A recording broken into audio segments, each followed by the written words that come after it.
Nasa 100 Noche Buena items gaya ng fruit cocktail at ilang klase ng Christmas ham, bahagyang nagtaas presyo. Hindi naman nagbago ang presyo ng queso de bola. Ang ilang brand naman ng spaghetti at macaroni, bumaba ang presyo. Ayon sa Philippine Amalgamated Supermarkets Association, posibleng magkaroon ng epekto sa presyo ang mga nagdaang bagyo kapag tumaas ang demand. Bagong ruta ng airport bus diretso mula NAIA papunta sa Imus, Cavite.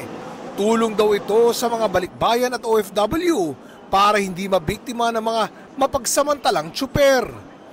Pinaganda rin ang lounge ng paliparan para may maayos na pahingahan habang naghihintay ng flight pauwi ng probinsya.